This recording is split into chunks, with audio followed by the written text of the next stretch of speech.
The moment the young woman leaned toward me and whispered, "I'm Daniel Bennett's secret daughter," my entire world collapsed. My husband had been buried less than 10 minutes earlier. I remember staring at her face, convinced she had mistaken me for someone else. Daniel and I had been married for 42 years. We built a family together, raised two wonderful children, survived financial struggles, celebrated anniversaries, buried our parents, and grew old side by side. I believed there wasn't a single chapter of his life that I didn't know. I was wrong. Before I tell you what happened next, you need to understand why those 7 words destroyed everything I thought I knew about the man I loved. My name is Sophia Bennett. I'm 68 years old, and until the day of my husband's funeral, I believed I had lived one of the happiest marriages anyone could hope for. Daniel wasn't a wealthy businessman or a famous man. He was simply the kind of husband every woman prayed for. He never forgot my birthday. Every Sunday morning he made pancakes because he knew I hated cooking before church. Every evening he kissed me goodnight, even when we argued over something as silly as whose turn it was to water the garden.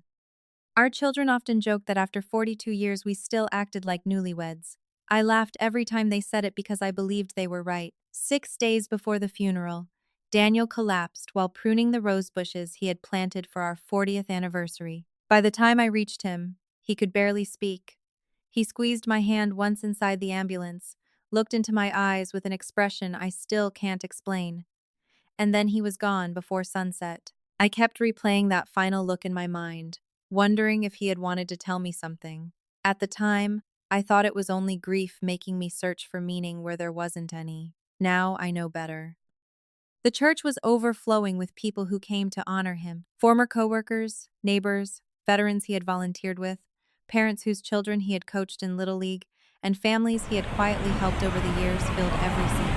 Again and again I heard the same words. Daniel was the most honest man I've ever known. He never lied to anyone. If Daniel gave you his word, you could build your life on it. Every compliment made me love him even more, even as I struggled to imagine a future without him. Michael, our son, stood beside me trying to hide his tears. Rachel never let go of my hand throughout the service. I remember thinking that despite losing the love of my life, I was still surrounded by the family Daniel and I had built together. I had no idea that our family was about to become much larger than I had ever imagined. After the pastor finished the final prayer, we followed the hearse to the cemetery. The sky was heavy with dark clouds, and a cold wind swept across the rows of headstones. I watched the casket slowly disappear into the earth while every memory of our life together rushed through my mind. Our first dance, the day Michael was born, Rachel's graduation, quiet evenings on our front porch, 42 years compressed into a few unbearable minutes. When the burial ended, people embraced me one by one before slowly leaving. Within minutes, the crowd had almost disappeared. I remained standing in front of Daniel's grave, because walking away felt like leaving him behind forever. That's when I noticed a young woman standing several feet away, waiting patiently as though she didn't want to interrupt my goodbye. She appeared to be in her early 30s. She wore a simple black coat and held a bouquet of white lilies. Her face was pale, her eyes swollen from crying, and yet I was certain I had never seen her before. She looked at Daniel's grave with a sadness that seemed deeply personal. At first I assumed she had worked with him years ago or perhaps belonged to one of the volunteer organizations he supported. When our eyes finally met, she slowly walked toward me. Her hands trembled so badly that several white petals slipped from her bouquet onto the damp grass. "Mrs. Bennett?" she asked softly. I nodded. "Yes." Tears filled her eyes as she struggled to speak. "I've rehearsed this moment 1,000 times," she whispered. "I just never imagined it would happen here." I frowned, confused. "Do we know each other?" She slowly shook her head. "No. But your husband knew me all my life." My heart skipped a beat. Before I could ask another question, she reached into her handbag and carefully removed an old silver pocket watch. I recognized it instantly. I had given that watch to Daniel on our 10th wedding anniversary, and he never took it off. Seeing it in the hands of a complete stranger made every instinct inside me scream that something was terribly wrong. She gently placed the watch into my shaking hands, looked directly into my eyes, and whispered the 7 words that shattered 42 years of certainty. "I'm Daniel Bennett's secret daughter." At that exact moment, I realized my husband's funeral wasn't the end of his story. It was only the beginning of mine. I couldn't breathe. My fingers tightened around Daniel's silver pocket watch so hard that the sharp edges dug into my skin, yet I barely felt the pain. I kept staring at the young woman standing in front of me, waiting for her to smile, apologize, and admit this had all been some horrible misunderstanding. She never did. Before I could force another word from my lips, Michael noticed the expression on my face and rushed toward us. "Mom, what's wrong?" he asked, placing one hand on my shoulder. I opened my mouth, but no sound came out. The young woman looked at him with frightened eyes before lowering her gaze. "Who are you?" Michael demanded. She hesitated for only a second. "My name is Emily Carter." "I didn't ask your name," he snapped. "I asked why you're bothering my mother on the day we're burying my father." Rachel hurried over after hearing Michael raise his voice. Within seconds, the quiet cemetery became painfully silent as the few relatives who hadn't left yet turned to watch us. Emily looked completely overwhelmed. She wasn't angry. She wasn't defensive. If anything, she looked like someone who regretted coming but knew she had no other choice. Michael noticed the pocket watch in my trembling hand and immediately recognized it. "Where did you get that?" he demanded. Emily swallowed hard before answering. "Your father gave it to me." Michael's face turned crimson. "That's impossible." "Michael," I whispered, hoping to calm him, but he was already stepping closer to her. "Did you steal it?" he asked. Emily slowly shook her head. "No." "Then stop lying." Rachel crossed her arms and looked at Emily with the same suspicion growing inside all of us. "If you're here because you think Dad left you money, you're wasting your time. The funeral isn't even over." Emily closed her eyes for a moment as though she had expected those exact words. When she looked back at us, tears were already rolling down her cheeks. "I didn't come for money," she said quietly. "Then why are you here?" Michael asked. Emily looked down at Daniel's grave before answering. "Because I promised him I wouldn't tell the truth until after he was gone." The words only made Michael angrier. "Enough." He pointed toward the cemetery entrance. "Leave. Right now, before I call security." Emily didn't move. Instead, she carefully removed a large brown envelope from her handbag. It looked worn around the edges as if it had been carried for years. She held it tightly for several seconds before extending it toward me. "Mrs. Bennett, this belongs to you." I stared at the envelope without touching it. There was no address. No stamp, only my name, written in Daniel's unmistakable handwriting. My heart stopped. I had watched that man write grocery lists, birthday cards, and Christmas letters for more than 4 decades. I knew every curve of his handwriting. There was no chance it had been forged. Michael grabbed the envelope before I could reach for it. "You're not fooling us with fake letters," he said. Emily didn't argue. She simply reached into her purse one last time and placed an old photograph on top of Daniel's headstone. All 3 of us looked down at it. The picture showed a much younger Daniel standing beside a little girl no older than 7. He wasn't looking at the camera. He was looking at the child with the same warm smile he used whenever he watched Michael or Rachel play in our backyard. On the back of the photograph were 6 handwritten words. "My beautiful Emily. Dad is always proud." My knees weakened again. Michael stared at the photograph in disbelief before looking back at Emily. "Who took this picture?" he whispered. Emily wiped away her tears. "Ask the letter," she answered softly. "Your father already told you everything. He just couldn't tell you while he was alive." Without waiting for another question, she placed the bouquet of white lilies beside Daniel's grave, whispered, "Goodbye, Dad," turned around and slowly walked away through the cemetery gates. None of us tried to stop her. We simply stood there in complete silence, staring at the envelope and the photograph, realizing that the man we thought we knew had left behind one final secret waiting to be opened. I couldn't breathe. My fingers tightened around Daniel's silver pocket watch so hard that the sharp edges dug into my skin, yet I barely felt the pain. I kept staring at the young woman standing in front of me, waiting for her to smile, apologize, and admit this had all been some horrible misunderstanding. She never did. Before I could force another word from my lips, Michael noticed the expression on my face and rushed toward us. "Mom, what's wrong?" he asked, placing one hand on my shoulder. I opened my mouth, but no sound came out. The young woman looked at him with frightened eyes before lowering her gaze. "Who are you?" Michael demanded. She hesitated for only a second. My name is Emily Carter. I didn't ask your name, he snapped. I asked why you're bothering my mother on the day we're burying my father. Rachel hurried over after hearing Michael raise his voice. Within seconds, the quiet cemetery became painfully silent, as the few relatives who hadn't left yet turned to watch us. Emily looked completely overwhelmed. She wasn't angry. She wasn't defensive. If anything, she looked like someone who regretted coming but knew she had no other choice. Michael noticed the pocket watch in my trembling hand and immediately recognized it. Where did you get that? He demanded. Emily swallowed hard before answering. Your father gave it to me. Michael's face turned crimson. That's impossible. Michael, I whispered, hoping to calm him, but he was already stepping closer to her.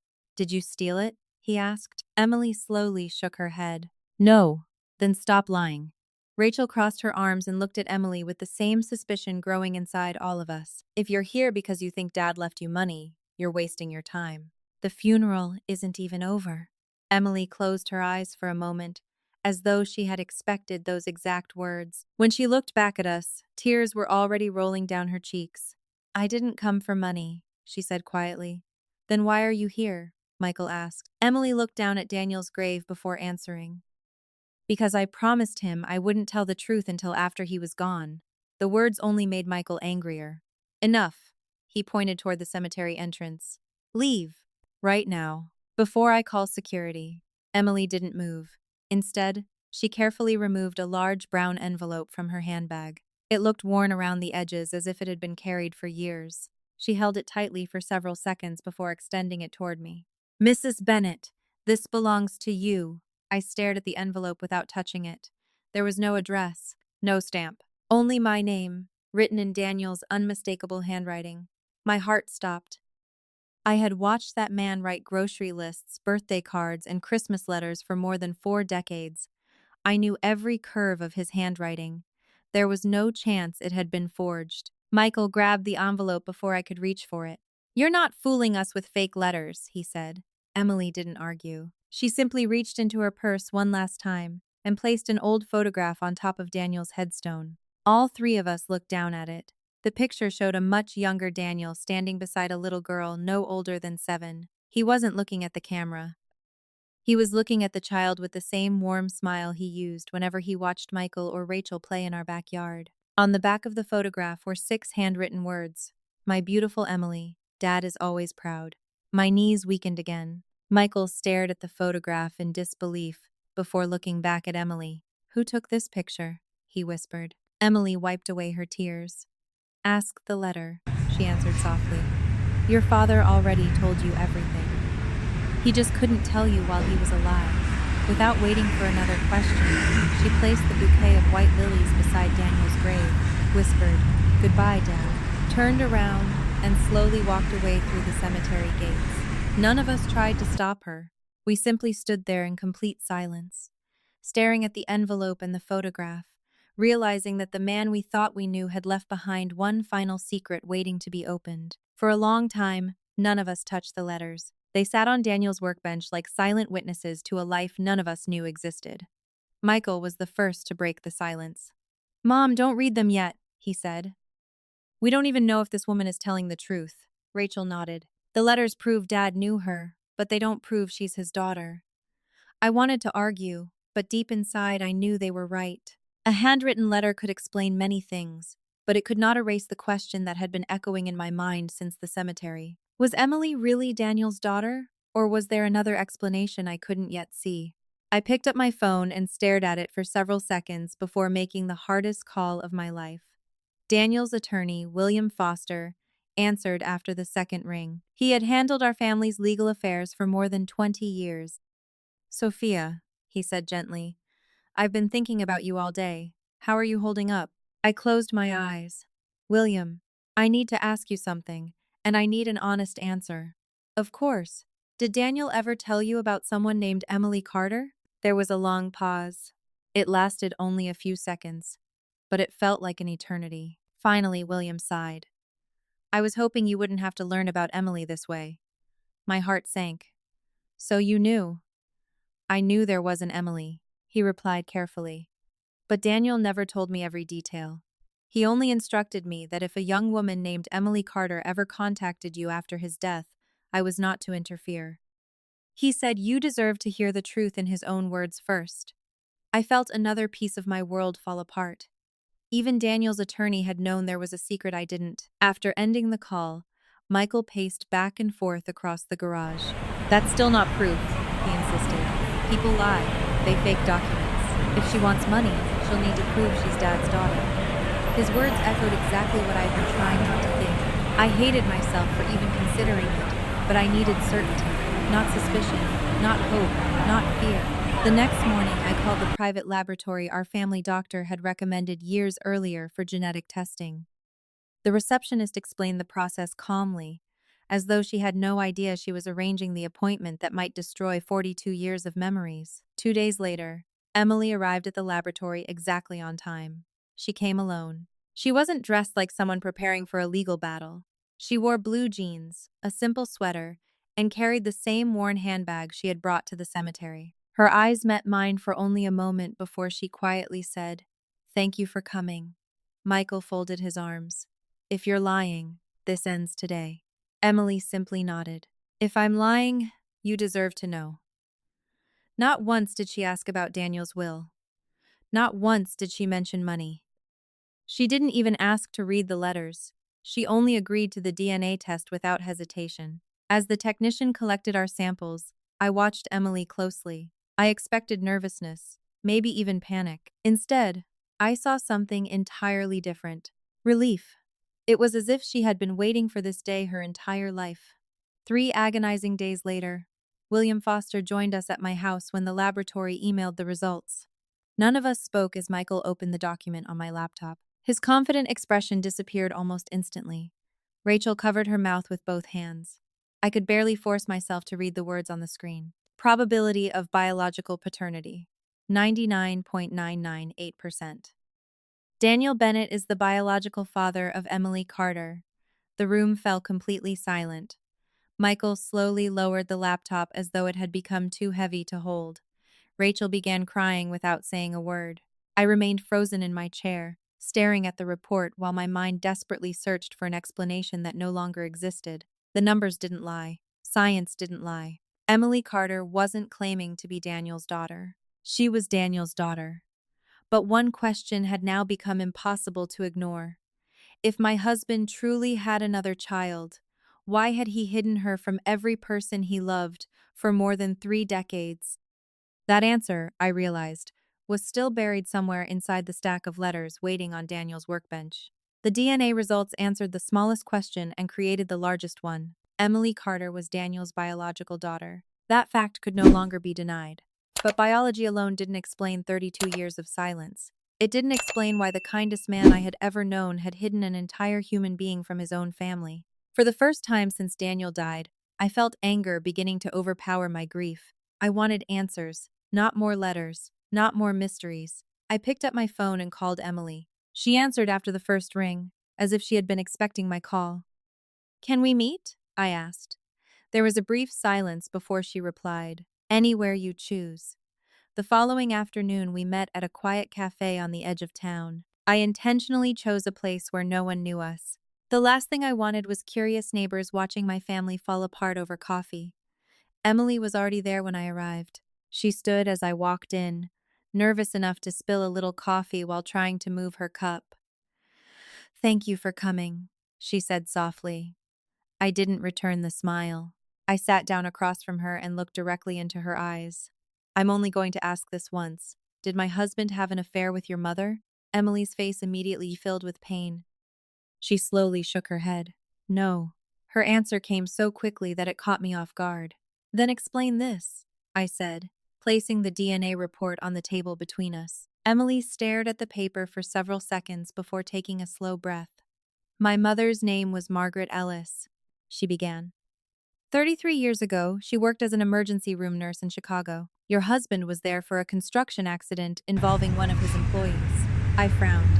Daniel had traveled frequently for work during those years. I remembered those business trips well. "My mother and Daniel met during that week," Emily continued. "They spent one evening together." I felt my stomach tighten, but she quickly continued before I could interrupt. My mother never tried to find him afterward. She didn't know he was married until months later, when she discovered she was pregnant and contacted the company where he worked. One of his coworkers accidentally mentioned your family. The moment she learned he had a wife and two small children, she made a decision. Emily looked down at her hands. She never contacted him again. I remained silent, unable to process what I was hearing. She raised me alone, Emily said. She worked double shifts, skipped meals so I could eat, and never allowed me to think my father had abandoned me. Whenever I asked who he was, she simply told me that sometimes good people make one terrible mistake, and that mistake shouldn't define the rest of their lives. Those words didn't sound like the story of a bitter woman seeking revenge. They sounded like the words of a mother trying to protect everyone involved. Emily reached into her handbag and carefully removed an old photograph. It showed a young woman in a nurse's uniform holding a little girl no older than 5. The little girl had Daniel's eyes. I couldn't ignore it anymore. "When did Daniel find out about you?" I asked quietly. Emily's voice almost broke. "He didn't know I existed until I was 24 years old." I stared at her in disbelief. "That's impossible." She slowly shook her head. "My mother was diagnosed with terminal pancreatic cancer. She had less than 6 months to live. Before she died, she finally told me my father's name and gave me an address she had kept hidden for years. She made me promise not to hate him because she believed he never knew I had been born." Emily wiped away a tear before continuing. "I wrote him one letter, just one. I wasn't asking for money. I wasn't asking him to leave his family. I only wanted him to know I existed before my mother died." My heart pounded so loudly I could barely hear the rest. "Did he answer?" Emily smiled through her tears. "He didn't write back." She paused. "He drove 12 hours to my mother's hospice room." I felt every ounce of anger inside me hesitate for the first time. He walked into that room completely unaware that he had a daughter. My mother apologized to him for keeping the truth from him. Daniel cried harder than either of us.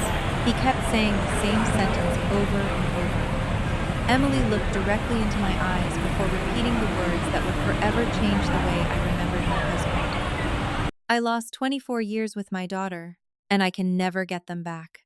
At that moment, for the first time since Emily had appeared at the cemetery, I realized there might be another side to this story, a side Daniel had desperately wanted me to discover before I judged the worst decision of his life. The DNA report stayed on my kitchen table for hours, but the more I stared at it, the less I understood my own life.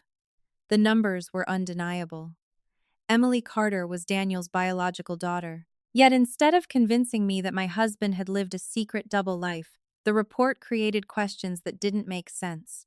Daniel had never disappeared for weekends. He had never hidden credit cards, secret bank accounts, or unexplained expenses. We had shared every mortgage payment, every tax return, every retirement plan, and every financial decision for more than 4 decades. If he had truly been supporting another family all those years, how had I never found a single clue? That night I barely slept. Every memory I had of Daniel replayed inside my head, but instead of seeing lies, I saw the same gentle man who spent every Christmas morning making cinnamon rolls for our children, who held my hand during chemotherapy when I battled breast cancer 12 years earlier, and who never once left my side. Somewhere between those memories and the DNA report, there had to be a truth I still couldn't see. The following morning, my phone rang. Emily's name appeared on the screen. For several seconds, I simply stared at it before answering. Neither of us spoke immediately. Finally, Emily broke the silence. "Mrs. Bennett, I'm sorry." I closed my eyes. "Sorry for what?" "For making you question 42 years of your life." Her voice wasn't defensive. It sounded exhausted, almost guilty. "Did you know this would happen?" I asked quietly. "I knew it would hurt," she admitted. "I just didn't know it would hurt this much." I took a deep breath. "There's one question I need answered. I'll answer if I can. Did Daniel know about you from the day you were born?" There was a long pause. "No." My heart skipped a beat. "Then when?" Emily hesitated. "I'd rather tell you in person." We agreed to meet that afternoon at a small cafe nearly 40 minutes outside town where no one would recognize us. When I arrived, Emily was already sitting by the window. She looked tired, her eyes red from another sleepless night. There were no lawyers waiting, no reporters, no hidden agenda, just 2 women connected by the same man, trying to understand a life that neither of us completely knew. After the waitress poured our coffee, Neither of us touched our cups. I looked directly at Emily. Tell me about your mother. She lowered her eyes for a moment before speaking. Her name was Margaret Ellis. She was a nurse. I waited for her to continue. She raised me alone. She worked long shifts, sometimes 2 jobs at once, but she never allowed me to think my life was incomplete because I didn't have a father. Did she ever tell you who he was? Emily slowly shook her head. Not until the end. I frowned. The end? 8 years ago, my mother was diagnosed with terminal pancreatic cancer. Her voice trembled, but she continued. During her final week, she asked me to bring her an old wooden box she had kept locked for as long as I could remember. Inside was one photograph, your husband's full name, and an address. I felt my pulse quicken. What else? Emily looked at me with tears filling her eyes. Before she gave me the box, she made me promise something. What? Promise me you'll never hate Daniel Bennett until you know the whole truth. Those words echoed in my mind. They weren't the words of a woman seeking revenge. They were the words of someone trying to protect a man she believed had been misunderstood. Did she say he abandoned you? I asked. Emily answered immediately. No. Did she say he refused to acknowledge you? Again, she shook her head. No. Then what did she say? Emily slowly reached into her handbag and unfolded a small piece of paper. It wasn't a letter. It was an old note written in fading blue ink. This was the last thing my mother ever wrote. She slid it across the table. My hands trembled as I read the sentence. If Daniel Bennett had known you existed, he would have come for you. I looked back at Emily, unable to speak. Everything I believed about my husband shifted once again. Maybe Daniel hadn't abandoned his daughter. Maybe someone had kept them apart. What did you do after your mother died? I finally whispered. Emily took a slow breath. 3 days after her funeral, I wrote one letter. To Daniel? She nodded. Yes. Did he answer? Emily's eyes filled with tears again. No. My heart sank. Then she quietly added, he didn't write back. Because he drove 12 hours to see me instead. Before I could ask what happened during that meeting, Emily gently reached across the table and touched my hand for the first time. I'm not ready to tell you that part, she whispered. Because your husband already did. I stared at her in confusion. What do you mean? She gave me a sad smile. The answers aren't in my memories, Sophia. They're waiting inside the letters your husband left behind. Read those first, and only then open his journal. Otherwise, you'll judge the worst day of his life before you understand the man he spent the last 8 years trying to become. I didn't open Daniel's journal. Emily's final words echoed in my mind the entire drive home. Read the letters first. Otherwise, you'll judge the worst day of his life before you understand the man he spent the last 8 years trying to become. For 42 years, Daniel had never asked me to trust him blindly. Even after his death, it felt wrong to ignore his final wish. So instead of reaching for the leather journal, I carried the stack of envelopes into our living room and spread everything across the dining table where our family had shared thousands of meals together. Michael and Rachel arrived a few minutes later. Neither of them said much. They simply sat beside me as we began opening the envelopes one by one. The first envelope contained no letter at all. It held a receipt from a university in Illinois showing that an anonymous donor had paid an entire semester of tuition 8 years earlier. At first, it meant very little. Then Michael noticed the payer's mailing address. It belonged to William Foster's law office. None of us spoke. We opened the second envelope. Inside was another receipt, this one from a local hospital. A surgery balance had been paid in full through the same law office. Rachel quietly looked up from the document. Dad hated hospitals, she whispered. He could barely walk inside one after Grandma died. I nodded, remembering how anxious Daniel always became whenever anyone in our family needed medical care. Yet somehow, he had walked into one for someone we had never even heard of. The third envelope contained copies of monthly apartment rent payments stretching over nearly 6 months. Every payment had been made anonymously. There was no letter explaining why. No note asking for gratitude. Only quiet evidence that someone had refused to let Emily lose her home during what appeared to have been a difficult year. Michael rubbed both hands across his face. If this is real, he whispered, unable to finish the sentence. I reached for another envelope. This time, a photograph slipped onto the table. It wasn't posed. It looked as though it had been taken from a distance. Emily stood outside a university auditorium wearing a graduation gown. smiling proudly while holding her diploma. At the edge of the photograph, barely visible beside an old pickup truck, stood Daniel. He wasn't standing with her. He wasn't celebrating beside her. He was watching from across the street. My chest tightened. On the back of the photograph, Daniel had written only one sentence. Today, she graduated. She never knew I was there, and maybe that's how it had to be. Rachel covered her mouth as tears rolled down her cheeks. He came all that way just to watch her graduate? She whispered. No one answered because no one could. We continued opening the envelopes. One contained the receipt for a used car purchased in someone else's name. Another held the invoice for a new furnace installed in Emily's small house during the middle of winter. Another contained canceled checks written through William Foster's trust account.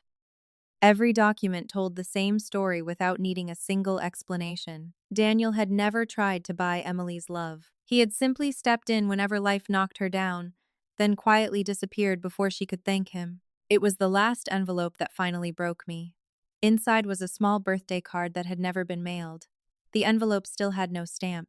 The card was written in Daniel's careful handwriting. Happy 30th birthday, Emily. I bought you a necklace today. I sat outside your apartment for almost an hour, wondering if I should knock on your door. I wanted to hear you call me Dad just once, but I was afraid I hadn't earned that word yet. Maybe next year. Love. The sentence ended there. Daniel had written the word love, but he had never finished signing his name. The ink simply stopped. I looked toward the garage where his workbench still stood exactly as he had left it. For the first time since Emily appeared at the cemetery, I stopped seeing Daniel as a man who had hidden another family. Instead, I saw a father standing alone across the street from his own daughter's graduation, celebrating in silence because he believed he had lost the right to stand beside her. But one question still refused to leave my mind. If Daniel had found the courage to become Emily's father, why had he never found the courage to tell me she existed? I knew the answer had to be somewhere inside the journal I still hadn't opened, and somehow that frightened me more than anything I had discovered so far. The journal stayed exactly where Daniel had left it. Every instinct told me to open it, yet something inside me refused.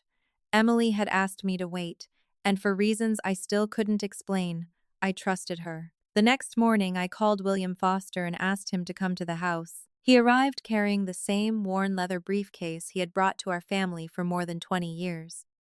The moment he saw the photographs, receipts, and unopened birthday cards spread across my dining room table, he understood how much I had already discovered. He quietly removed his jacket, sat across from me, and after a long silence asked, "Have you opened Daniel's journal?" I shook my head. Not yet. For the first time since Daniel's funeral, William smiled with relief. Then he was right. You were patient enough to give him a chance to explain himself. I looked at him in disbelief. You knew about all of this? He nodded slowly. Not everything. Daniel never wanted anyone carrying the full weight of his secret. But I knew enough to help him with the legal paperwork. Michael, who had been standing near the window, folded his arms. Then maybe you can answer the one question nobody else will. Why didn't my father simply tell us the truth? William lowered his eyes before speaking. Because he asked himself that same question almost every day for 8 years. The room became completely silent. William opened his briefcase and carefully removed a small appointment book. It belonged to Daniel. He left this with me 2 years ago in case anything ever happened to him. I opened it carefully. Several dates were circled in blue ink. Beside one of them, Daniel had written, "Tell Sophia tonight." The words were crossed out. A month later, another note appeared. "No more lies. She deserves the truth." That sentence had also been crossed out. Then another, and another. Nearly every few months, Daniel had written some version of the same promise to himself, only to cross it out before the day arrived. My heart broke as I turned each page. William watched quietly before saying he wasn't afraid of losing his reputation. He wasn't afraid of what Michael or Rachel would think. There was only one person he feared disappointing. I already knew the answer before he said my name. You. Tears filled my eyes. Why? William leaned forward. Because after your cancer treatment 12 years ago, Daniel told me something I'll never forget. He paused before repeating Daniel's exact words. Sophia fought harder than anyone I've ever known just to stay alive. I promised God that if he gave me more years with my wife, I would never be the reason she cried again. I covered my face with both hands. I remembered that year. I remembered Daniel sleeping in an uncomfortable hospital chair every single night, refusing to leave my side even for a few hours. William continued quietly. When Emily entered his life 4 years later, he wanted to tell you immediately. I encouraged him to do it. But every time he imagined watching you relive another devastating heartbreak, he lost his courage. Michael shook his head. So he lied because he was scared? William answered with painful honesty. Yes, and every day that passed made telling the truth even harder than the day before. Just then, the doorbell rang. Rachel walked to the front door and returned with an elderly woman leaning on a wooden cane. I recognized her immediately. Grace Turner. She had worked beside Daniel for years at the Community Outreach Center and had been one of his closest friends since before we were married. Grace looked at me with tears in her eyes and quietly said, "Sophia, there's one part of Daniel's story William can't tell you." My heart began beating faster again. Grace gently placed a small sealed envelope on the table. Written across the front, in Daniel's familiar handwriting, were 6 simple words that made my hands tremble once again. Only after Grace explains everything. Grace remained standing beside the dining table for several seconds before slowly taking a seat. She looked much older than she had at the funeral only a few days earlier. The grief in her eyes wasn't only for Daniel, it was the grief of someone who had carried another person's secret for far too long. None of us spoke. The sealed envelope lay between us like a final conversation waiting to happen. Grace rested both hands on her cane and looked directly at me. "Sophia, before you open that envelope, there's something Daniel begged me to tell you myself." I nodded, unable to speak. Grace took a slow breath. The day Daniel met Emily, he came straight to my office afterward. I've never seen him look that broken. She paused as if reliving the memory. He wasn't crying because he had been caught. He was crying because he realized he had missed 24 years of his daughter's life without even knowing she existed. Michael frowned. "Why didn't he come home and tell us that night?" Grace looked at him with sadness. "Because he planned to." She reached into her handbag and removed a folded sheet of paper. "Daniel left this with me years ago. It wasn't a letter. It was a copy of a counseling appointment confirmation." Grace explained quietly. "Your father asked me to help him find a family therapist. He wanted professional guidance before telling all of you the truth. He kept saying this wasn't about protecting himself. It was about making sure he didn't destroy the people he loved while trying to fix the worst mistake of his life."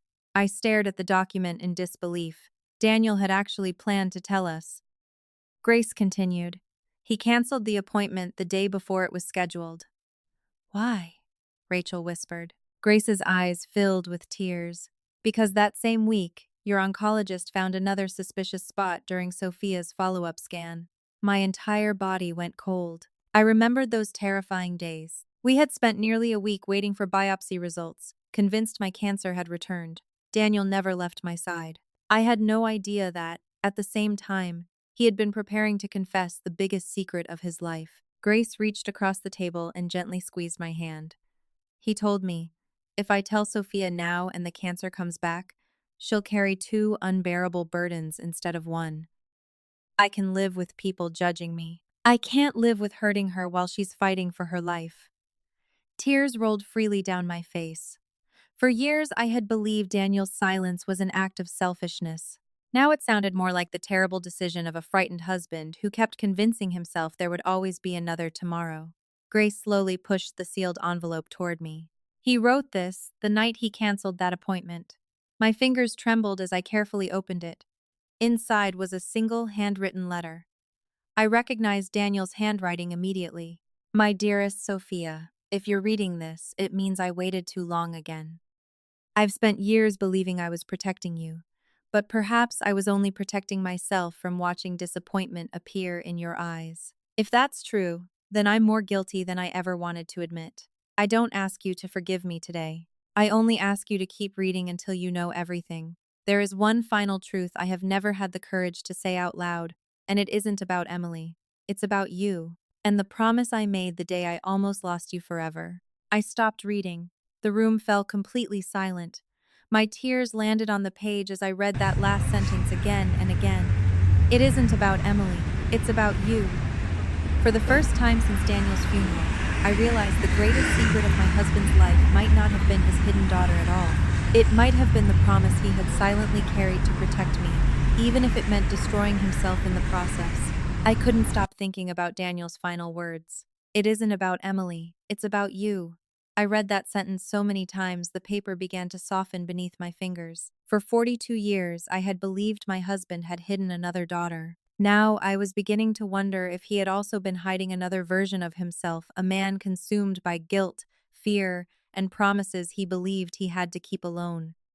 But before I opened the journal, there was something I knew I had to do. I needed to see Emily again, not as the stranger who had shattered my world at the cemetery, but as the woman whose life had been shaped by the same secret that had shattered mine. I called her that evening. When she answered, I didn't ask questions. I simply said, "Would you come to the house tomorrow?" There was a long silence before she whispered, "Are you sure?" I looked around the living room that had once echoed with Daniel's laughter. "No," I admitted honestly. "But I think your father would want us to stop meeting in parking lots and coffee shops." The next afternoon, Emily stood on my front porch holding nothing but a small bouquet of white lilies. They were the same flowers she had carried to Daniel's grave. For several seconds, neither of us moved. Then she quietly said, "I almost turned the car around 3 times." I managed a faint smile. "I almost canceled twice." That made both of us laugh through our tears, breaking the tension that had followed us since the funeral. I stepped aside. "Come in." Emily hesitated before crossing the threshold. She looked around the house with quiet curiosity, taking in the family photographs on the walls, the old grandfather clock Daniel had restored years ago, and the worn leather chair where he spent every evening reading. She stopped in front of one framed picture showing Daniel holding Michael and Rachel as children. "He kept this photo on his desk," she whispered. "He used to tell me you were the greatest blessing of his life." My eyes filled with tears. "He talked about us?" Emily nodded. "Every time we met." She smiled sadly. "He carried recent pictures of all of you in his wallet. He never introduced me as his daughter to anyone. He always introduced you as his family." Those words hurt, but in a strange way they also healed something inside me. Daniel had never tried to replace one family with another. He had spent 8 years desperately trying to honor both, without believing he deserved either. We sat together at the dining table. Between us lay the stack of unopened birthday cards Daniel had never mailed. Emily gently picked up one envelope but didn't open it. "Do you know why he never gave these to me?" she asked. I slowly shook my head. Emily smiled through her tears. "Because he said every birthday card should be signed by a father. And he wasn't sure he had earned that word yet." I covered my face as I began crying again. "He was so afraid of doing the wrong thing that he ended up hurting everyone," I whispered. Emily reached across the table and gently held my hand. "Please don't think I came here to take him away from you." I looked at her. "I don't anymore." She took a shaky breath. "I didn't come because I wanted half your family. I came because for 32 years I never got the chance to say one sentence." "What sentence?" Her voice cracked as tears rolled down her cheeks. "Thank you for loving my father." I stared at her in complete silence. Those weren't the words of someone demanding a place in my home. They were the words of a daughter who understood that while she had lost 24 years with her father, I had given him the happiest 42 years of his life. Without thinking, I stood up and walked around the table. Emily immediately rose, unsure what I was about to do. Instead of speaking, I wrapped my arms around her. For several seconds, neither of us could stop crying. We weren't mother and daughter, not yet. We were simply two women mourning the same man in two completely different ways. As we finally stepped apart, my eyes fell on the leather journal still resting on the dining table. Tomorrow, I would finally open it. And somehow, I already knew that the last pages Daniel had written would change both of our lives forever. The following morning, I finally opened Daniel's journal. I had spent days fearing what I might find inside, but nothing prepared me for the first sentence written across the opening page. "Sophia, if you've made it this far, then thank you for loving me long enough to hear the whole truth before judging the worst mistake of my life." I sat alone at our dining room table, while sunlight slowly filled the room we had shared for more than 4 decades. Every page was written in Daniel's familiar handwriting. There were no excuses, no attempts to rewrite history. Only the honest thoughts of a man who knew he had failed the two people he loved most. He described the day Emily's letter arrived 8 years earlier, the 12-hour drive to the hospice where Margaret lay dying. and the overwhelming guilt of realizing he had a daughter who had grown into a woman without ever knowing her father. Then I reached the page that explained the promise Grace had mentioned. The day your doctor told us the cancer might have returned, I decided something I prayed I would never have to decide. If I had to choose between giving you one more burden or carrying this secret alone, I would carry it until my last breath. Maybe that was courage. Maybe it was cowardice. I honestly don't know anymore. My tears fell onto the page as I kept reading. Every year I promised myself I would tell you. Every year I failed. Not because I loved Emily more than you, but because I loved both of you enough to fear losing everything. I wasn't trying to build two families. I was trying to repair one broken life without destroying another. In the end, I only created more pain for everyone. For that, I am truly sorry. I closed the journal and cried harder than I had cried at Daniel's funeral.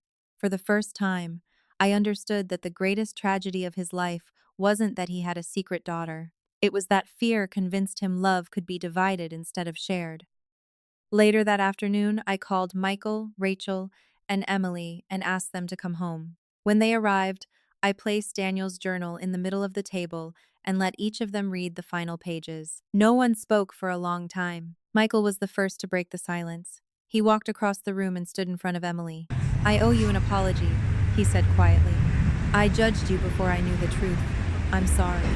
Emily wiped away her tears and nodded. Rachel stepped forward next and wrapped her arms around her. Watching my children embrace the sister they had never known felt like watching Daniel's final prayer being answered. A week later, the four of us visited Daniel's grave together.